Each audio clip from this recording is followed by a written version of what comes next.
ça devient cruel et cet homme-là manque le sens de l'honneur. Votre femme n'est pas une esclave sexuelle. Je le dis très fort. Votre femme n'est pas non plus un jouet sexuel. Ce n'est pas une sextoy. Votre femme n'est pas tout cela. Donc elle mérite du respect. C'est un être humain qu'il faut respecter. On ne devrait pas permettre pareille chose. Et je pense que si vous êtes chrétien, si je parle à un chrétien qui me suit, en tout cas, ces choses doivent être changées dans l'immédiat. Il faut toujours accompagner votre épouse lorsqu'elle est en position ou dans les conditions de maladie pour lui donner, on va dire, une dispense afin qu'elle se reconstruise et que son corps étant reconstruit, vous pourrez alors trouver du plaisir avec votre femme. À nouveau. Et ensuite, cette question de sodomie est plutôt condamnée par le prophète. Même quand je tentais de lire la citation que je lisais en début de réunion tout à l'heure, eh bien, c'est de ça qu'il était en train de parler. C'est de ça qu'il appelait saleté. Et toutes ces choses-là, avec le sexe oral et tout ça, c'est la saleté. Donc, on n'a pas à aller dans ce sens. Et vous vous rappelez très bien qu'à l'époque, dans la Bible, Dieu avait détruit toute une génération à cause de la sodomie. Il y avait la sodomie et l'homosexualité qui régnait à Sodome et Gomorrhe. Il y avait ces deux choses. Il n'y avait pas que l'homosexualité, il y avait aussi la sodomie. Et d'ailleurs, qui dit homosexualité pour les hommes, ça dit quoi? Sodomie. Exact. C'est la sodomie qui avait cours. Et Dieu a détruit toute une génération pour cela, à cause de cela. S'il vous épargne vous aujourd'hui, alors il doit ressusciter tous les gens de Sodome et Gomorrhe et se repentir devant eux pour les avoir détruits. Arrêtons avec ce genre de choses. Revenons à la parole. Mais est-ce que madame peut aller se plaindre, je ne sais pas si c'est à la justice ou à la police, justement, parce qu'elle doit se prémunir? Je dois vous dire que se plaindre à la justice ou à la police, pour un problème ça qui doit regarde être le foyer, la dernière chose à faire. Parce que quand vous vous plaignez, même auprès de vos parents ou d'une tierce personne qui va être au courant des problèmes de votre foyer, le foyer est mort.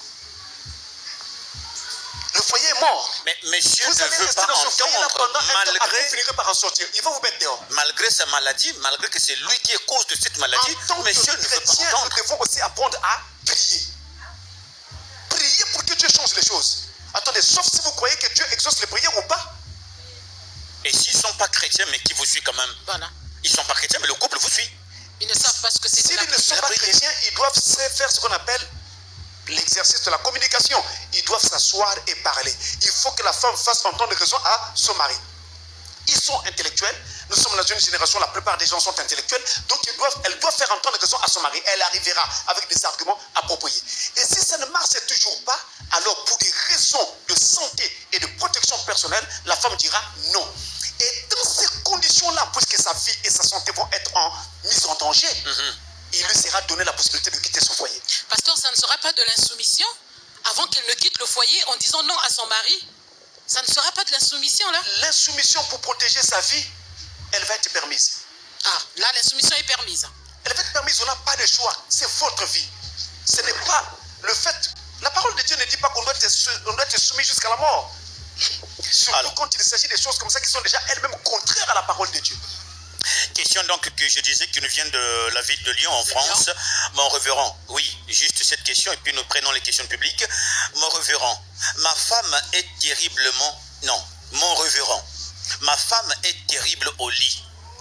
Chaque fois qu'elle me fait monter au 7e ciel, vous corrigerez en tant que pasteur.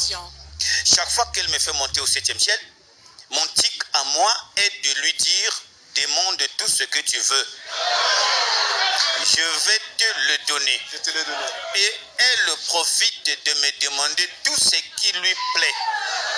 Vrais cheveux, habits, chaussures, parcelles et autres. Et donc, après chaque acte, on se dispute. Elle a... Oui, suivez. On se dispute. Elle attend tout ce qu'elle me demande pendant l'acte. Mais moi, je lui réponds, je ne suis pas moi-même quand je te fais des promesses.